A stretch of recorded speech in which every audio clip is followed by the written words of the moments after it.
Ya comenzó en París el juicio por los atentados yihadistas de enero de 2015. Los ataques contra la revista satírica Charlie Hebdo, que estaba bajo amenaza por la publicación de unas caricaturas de Mahoma, y contra un supermercado judío, los ataques dejaron un total de 17 personas asesinadas en 3 días de furia. El proceso, que durará un par de meses bajo estrictas medidas de seguridad, pone uno de los peores capítulos de la historia reciente de Francia bajo la lupa judicial y el escrutinio de la sociedad, que no ha vuelto desde entonces a ser la misma. Revive los fantasmas nunca conjurados en el país del antisemitismo y el terrorismo.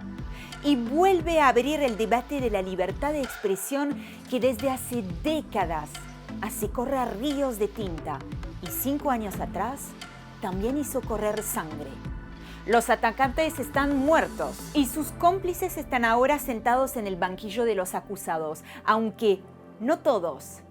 La que se convirtió tras los atentados en la mujer más buscada de Francia sigue en paradero desconocido.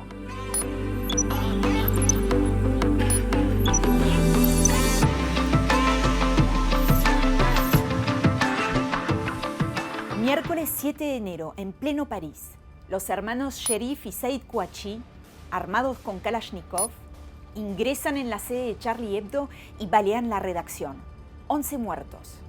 En su fuga, rematan a un policía en la calle. La revista estaba bajo amenaza yihadista desde 2006, cuando decidió retomar las caricaturas de Mahoma inicialmente publicadas en un diario danés.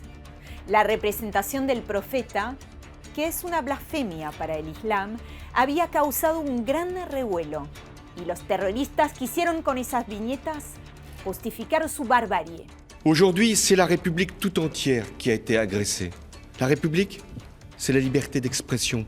La République, c'est la culture, c'est la création, c'est le pluralisme, c'est la démocratie. C'est ça qui a été visé par les assassins. Jueves 8, en Montrouge, en la periferia de la capital, Hamidi Coulibaly abre el fuego con un fusil de asalto contra los agentes que intervienen en la escena de un accidente de tránsito. Mata a una mujer policía. Viernes 9. Los hermanos Kouachi siguen prófugos. Se atrincheran en una imprenta donde toman de rehén al gerente antes de liberarlo. Por su parte, Hamidi Coulibaly asalta un supermercado judío llamado Hyper Kasher, donde retiene al personal y a los clientes. Ese mismo día, los hermanos Kouachi son abatidos en un operativo policial. Hamidi Coulibaly también. Los 7, 8 y 9 de enero de 2015 fueron días de terror. 17 vidas sesgadas por el odio, varias personas heridas de gravedad, un país en estado de shock, la comunidad internacional en alerta. Y esto no fue más que el inicio de una ola de atentados que culminaron con asaltos en noviembre de ese año, con más de 130 personas asesinadas en la capital francesa. Libertad de expresión, antisemitismo, radicalización, es un combo polémico. Y de todo eso vamos a hablar. También vamos a hablar de la amenaza terrorista, que sigue muy vigente, pero primero, el juicio. Este no es el juicio de los autores materiales de los atentados, pues ninguno está vivo. Este es el juicio de los cómplices. 11 personas están sentadas en el banquillo de los acusados. Otras 3 son juzgadas en ausencia. Se encuentran en fuga o incluso muertas, no se sabe con certeza. Es el caso de la que se convirtió en su momento en la mujer más buscada de Francia, Hayat Boumediene, pareja del asesino del supermercado judío. Ella lo ayudó a financiar sus planes terroristas con un esquema de estafas. Unos días antes de los atentados, voló de Madrid a Turquía con rumbo a Siria. Y un testimonio reciente la ubica en octubre de 2019 en el campo sirio de refugiados de Al-Hol. Todos los procesados, presentes y ausentes, están acusados de haber ayudado a los terroristas. Lo que la justicia busca determinar es el grado de responsabilidad de cada uno. El nudo de la cuestión radica en si sabían, no a quién, sino a qué estaban ayudando. Por ejemplo, Mohamed Beloussine, enfrenta la acusación más grave de complicidad con crímenes terroristas, por el que podría ser condenado a cadena perpetua. Es considerado como el mentor de Amédi Coulibaly, una pieza clave en los atentados. Él y su hermano menor se fugaron junto con la mujer más buscada de Francia para unirse en combate a las filas del Estado Islámico. Además de la responsabilidad de cada uno, se espera que el juicio clarifique el cómo de los atentados. Lo que ya se sabe es que los yihadistas no eligieron sus blancos al azar. Veamos primero el ataque al supermercado judío, que tiene un sesgo antisemita indiscutible. Amédi Coulibaly mató a 4 personas por ningún otro motivo que por ser judías. Si varios de los rehenes no se hubieran escondido del atacante en una cámara frigorífica como sí lo hicieron, la masacre hubiese sido total. Ese año 2015, 8.000 franceses y francesas de la comunidad judía tomaron la decisión de radicarse en Israel. Un récord, muchos animados por el sentimiento de inseguridad. El antisemitismo es sin lugar a dudas parte de la propaganda yihadista. De hecho, hay casos resonantes en Francia previos a los atentados de 2015, como el de Mohamed Merah, que asesinó, entre otras víctimas, a niños judíos en 2012 en la ciudad de Toulouse. Pero el yihadismo radical no es más que uno de los rostros posibles del antisemitismo. En Francia, que tiene la primera comunidad judía de Europa con 500.000 de personas, y en Europa en general, el antisemitismo mata desde hace décadas y conoce ahora además un resurgimiento. Hablemos ahora de Charlie Hebdo, que tampoco fue elegido al azar. El día del inicio del juicio, la revista satírica volvió a publicar las caricaturas del profeta Mahoma que lo convirtieron en un blanco terrorista.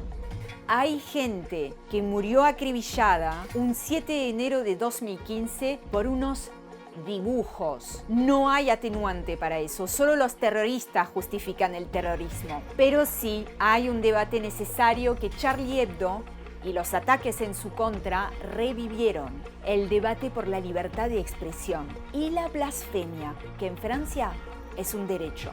Il y a aussi en France une liberté de blasphémer,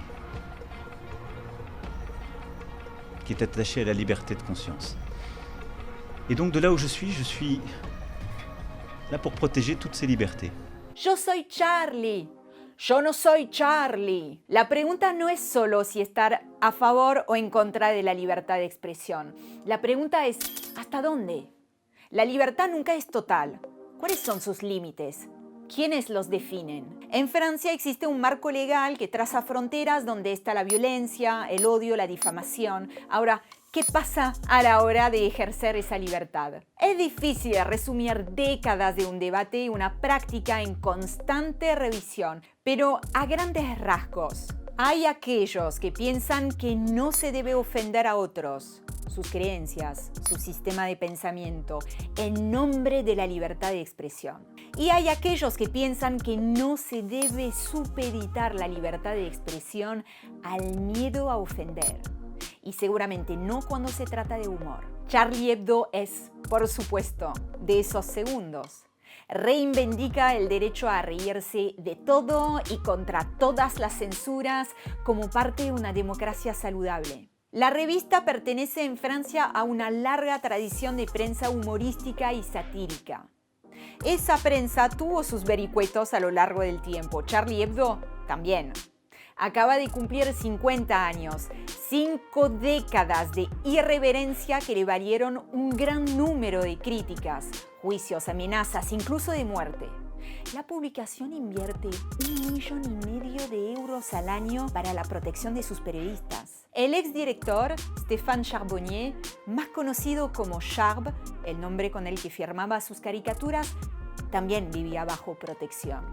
El guardaespaldas que lo acompañaba a todas partes fue asesinado junto con él el 7 de enero de 2015. Hace unos días, en el juicio por los atentados de Charlie Hebdo, los allegados al dibujante difundieron en la corte una serie de sus caricaturas para dar cuenta de su vasto universo creativo en el que Mahoma fue uno de muchos personajes. ¿Y saben qué? La sala estalló de la risa y algunos de los acusados también. Hay un fantasma del que no hablamos todavía y que sin embargo es omnipresente en el juicio por los atentados de 2015, la radicalización. Los terroristas de Charlie Hebdo se reivindicaron de Al-Qaeda en Yemen y el atacante del supermercado judío del Estado Islámico, pero los tres pertenecían a la misma esfera yihadista. Y se cree que tuvieron algún grado de coordinación, como lo dijo a la prensa el propio Hamedi Coulibaly antes del asalto policial. Non, on s'est juste synchronisé pour le départ. Ça veut dire quand ils ont commencé Charlie Hebdo, et moi j'ai commencé à faire les policiers. En vísperas del juicio, el ministro de Interior francés salió a hacer un balance del estado de la amenaza terrorista en el país. 3 puntos interesantes. 1. Esa amenaza continúa a un nivel extremadamente elevado. 2. Más de 8.000 personas están fichadas por los servicios de inteligencia por radicalización terrorista. Y 3. La amenaza de un ataque terrorista planeado desde otro país existe, es real. Pero la amenaza más apremiante nace en el territorio, en Francia. Coulibaly y los hermanos Kouachi no fueron alienígenas enviados para atemorizar a Francia. Eran franceses, inmigrantes de segunda generación, nacidos en Francia, criados en Francia, radicalizados en Francia, aunque Said Kouachi, por ejemplo, viajó a Yemen donde recibió un entrenamiento. La radicalización es una cuestión de seguridad, pero es también una cuestión de cohesión social. Podríamos hablar de estigmatización, de exclusión, de crisis identitaria. La radicalización es una construcción por la que no existe un instructivo estandarizado. Y ahí radica el desafío. El juicio por los atentados de enero de 2015 está siendo filmado y será guardado en los archivos nacionales. Una medida excepcional, la primera en materia terrorista. Grabar para la memoria colectiva, para la conciencia. No se sabe todavía si el proceso permitirá, como se espera, entender mejor la mecánica detrás de la violencia yihadista, echar algo de luz sobre esa gran nebulosa, pero desde ya puso a Francia frente al espejo sobre cuestiones fundamentales como la libertad de expresión, el derecho a la blasfemia o el antisemitismo. Las preguntas son difíciles de formular y las respuestas más todavía.